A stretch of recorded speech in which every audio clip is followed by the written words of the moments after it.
Kenya has been rocked by violent anti-government protests. Opposition leader Raila Odinga has called for regular protests every Monday and Thursday. He's accused the sitting president, William Ruto, of having stolen the last year's election and of failing to control the sharp surge in the cost of living. The protests have been termed as illegal by the government, but have frequently turned violent. International community and religious leaders have appealed for restraint and calm. The fear now is that these protests could spiral out of control, similar to what happened in the aftermath of the 2007-2008 elections, ethnic fighting that ended with the deaths of more than 1,100 people.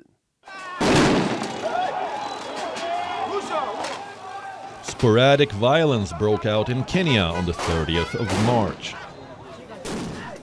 Thursday's demonstrations marked the third day of protests led by opposition leader Raila Odinga. Amidst heightened security, police in riot gear patrolled the capital, Nairobi, in anticipation of fierce clashes that had broken out on Monday during similar protests. Hundreds of Odinga's supporters surrounded the politician's convoy as it passed through Nairobi's neighborhoods, while others looked on from balconies and roofs, cheering and waving. Protesters engaged with riot police in pitched battles, hurling rocks and lighting bonfires in the middle of the road. The police responded by firing tear gas, water cannons and even live bullets. So far, 2 civilians have been killed in the clashes. Additionally, 51 police officers and 85 civilians have been injured. Kenyan President William Ruto has urged his people to respect the rule of law. What is going on in Kenya is the usual challenges of democracy, where people want to challenge the rule of law. Everybody must respect the rule of law, and everybody is entitled to the protection of their property. On the 20th of March, Kenyan police used tear gas and water cannon on Odinga's convoy to prevent him from reaching the president's state house to deliver a petition.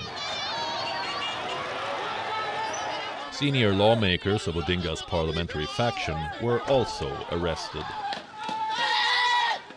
Raila Odinga, who ran against William Ruto in Kenyan elections last August, blamed the state for unleashing a reign of terror on peaceful and innocent Kenyans. Ruto's hands are all over this violence.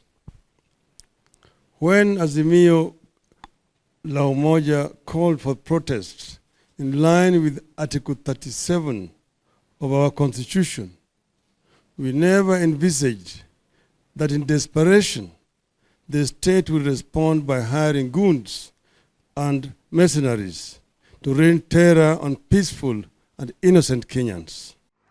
Kenyans are battling a sharp surge in inflation. The Kenyan currency is on a downward spiral, and the recent drought has only made the situation worse. In February, the overall inflation was at 9.2%. while food inflation was at 13.3%. William Ruto, while campaigning for the August elections last year, had portrayed himself as the champion of the downtrodden. He had promised big, vowing to improve the lot of ordinary Kenyans. Since coming to power, though, he has removed subsidies on fuel and maize flour, a dietary staple.